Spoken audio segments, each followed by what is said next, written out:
Good morning, dear brothers and sisters. Today we will see the book of Numbers chapters 13 and 14.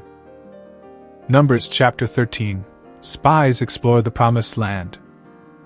In Numbers chapter 13, Moses sends 12 men, one from each tribe of Israel, to spy out the land of Canaan, which God has promised to give them.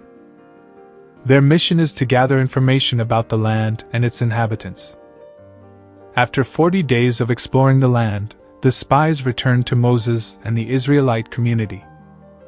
They bring back a cluster of grapes so large that it requires 2 men to carry it.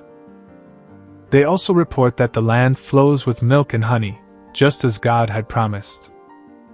However, along with the positive report, 10 of the spies express fear and doubt. They describe the people in the land as strong and their cities as fortified. They believe that conquering the land would be impossible. Only 2 of the spies, Joshua and Caleb, have faith in God's promise and encourage the people to trust in Him. Upon hearing the discouraging report, the Israelites become fearful and complained against Moses and Aaron. They even talk about going back to Egypt, forgetting the miraculous acts God performed to free them from slavery. Their lack of faith angers God, and He declares that the generation that doubted Him will not enter the promised land. Despite the majority's lack of faith, Joshua and Caleb's faithfulness and trust in God are rewarded. God promises that they, along with the younger generation, will enter and possess the land. Numbers chapter 13 reminds us of the importance of faith and trust in God's promises. It serves as a cautionary tale about the consequences of doubt and the need to rely on God's strength rather than our own. It also highlights the faithfulness of Joshua and Caleb, who remained steadfast in their belief in God's ability to fulfill His promises. Numbers chapter 14, Israel's rebellion and God's judgment. In Numbers chapter 14, the Israelites respond to the report of the spies with fear and rebellion against God. They weep and complain, expressing their desire to go back to Egypt and even suggesting the appointment of a new leader to lead them back. Moses and Aaron fall on their faces before the congregation, while Joshua and Caleb, the 2 faithful spies, tear their clothes and try to encourage the people to trust in God. They remind them that the land God promised is good and that they should not fear the people who dwell in it, for God is with them. Despite Joshua and Caleb's plea, the people refuse to listen and instead threaten to stone them.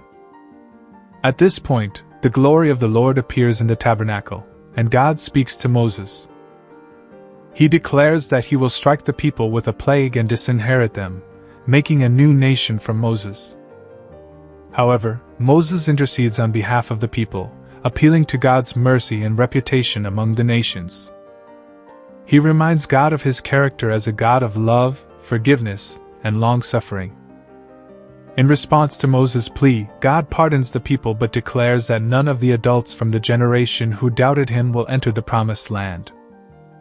They will wander in the wilderness for 40 years, 1 year for each day the spies explored the land. The only exceptions are Joshua and Caleb, the 2 faithful spies, who demonstrated their trust in God. God promises that they and the younger generation will inherit the land. The 10 spies who spread the bad report died from a plague. Numbers chapter 14 teaches us about the importance of faith and trust in God's promises. It shows the grave consequences of rebellion and lack of faith, as the Israelites were denied entry into the promised land. However, it also reveals God's mercy and forgiveness when Moses intercedes on behalf of the people. It serves as a reminder of the faithfulness of Joshua and Caleb, and the rewards they receive for their trust in God.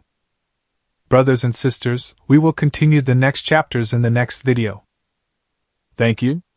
God bless you.